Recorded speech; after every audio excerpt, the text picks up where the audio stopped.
During these final 1,260 days, possibly even all the way to the 1,335th day, the following will happen. There is a half hour of silence in heaven.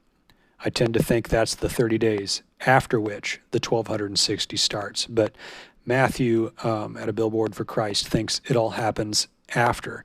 So I did things Matt's way, and I put it at the end. Whatever baby wants, baby gets. I will say this. CJ Lovick just put out a great video. Go and watch this one.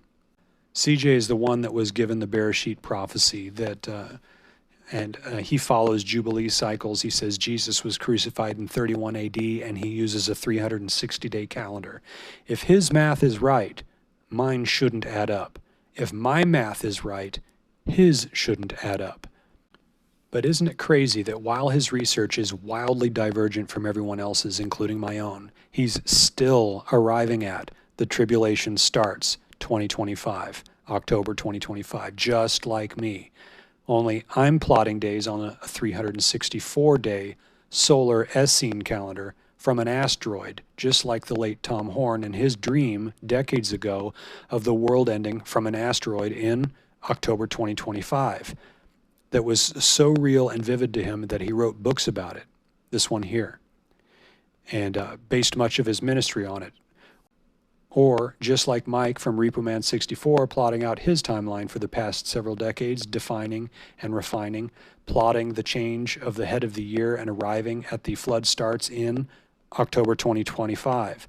We all agree, based on each of our individual research, none of which are even remotely the same. Yet God communicates with each of us in the way we receive, so that we will use the talents that he gave to each of us. We still arrive individually at October 2025, being go time. My point in jumping to this slide of CJ Lovick's is you'll notice CJ Lovick's chart has the tribulation running from Heshvan 25 to Heshvan 32. That's October to October. And a moment ago, I was talking about Matt and how he thinks the 30 days is after the 1260, but I think it's before because I see it as the 30 minutes of silence in heaven after the seventh seal is opened. Looking at CJ's chart here, you see he has 1260, then 1260, connecting Heshvan to Heshvan when, let me go back to my chart. You see in my chart, I happen to have both Heshvan 25 and Heshvan 2032 plotted out here, but in order for that to be the case, I would have to move that 30 days to the front of the 1260 count that starts after Apophis, which is the 30 minutes of silence in heaven. And then my chart is in sync with CJ's. See how that works? All right, I'll just stay here on this slide to wrap things up. One more zany alignment.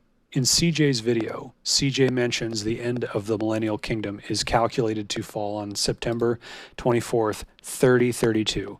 Looking at my chart, in the year 2032, 1,000 years earlier, obviously, September 24th is the Day of Atonement.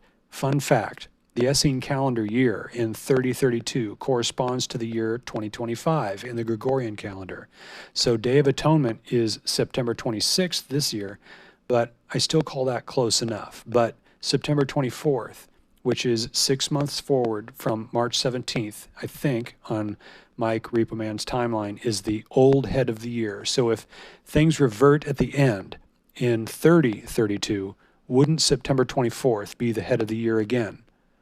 And would it matter in a new heaven and a new earth? Anywho, back to me. On my timeline here, September 24th, 2032, 1,000 years earlier, it's Day of Atonement on the Essene calendar. So do you see yet what I mean by we're wasting our time critiquing other people's studies when, say, one person doesn't understand mine and I don't understand theirs, yet the results are coming out either exactly the same or within days of one another? I'm going to use Repo Man for one more example. He can take it. I watch all of Mike's videos, but no matter how many of them I watch, I don't necessarily agree with him on everything because I can't see it. Why? Well, it's not my lane. Timelines are Mike's lane. My lane is, well, it didn't used to be, but it is now Wormwood and studying Dead Sea Scrolls. I connect the dots on prophecy. CJ's is Jubilees. That Bob guy's are dreams and visions. Chris from Global Rapture Watchers is world events aligning, firing off with prophecy. Brother Jason, Truth Seeker, is so firm in his conviction that he walks up to strangers at a crowded DMV shouting, "Who wants a Bible?" and preaching directly to them that the end is near. Brother Dana and his celestial studies and incredible mathematical correlations. And Watchmen isn't just those that have YouTube channels. I met one at the Ark Encounter on the day of the eclipse. I walked up to him to preach to him and handed him a Gospel of John, only to find out that he was doing the exact same thing during the eclipse. He was a Gideon. His name was also David, and he was also a watchman. In fact, he was the one that turned me on to these Life and Teachings of Jesus of Nazareth books that I've now handed out, I think, around 1,000 of.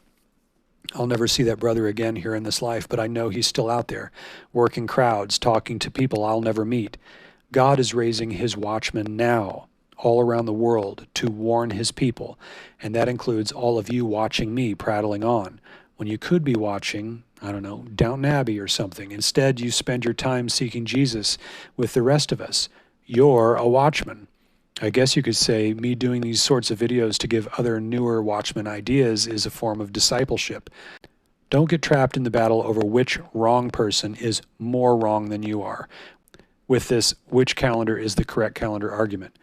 This is primarily why I'm trying to explain the Terry as a countdown leading up to the start of the flood theory, to articulate how we're all in agreement if each of us can just lift up our heavy heads and eyes and see beyond our own research to see how in alignment we all actually are.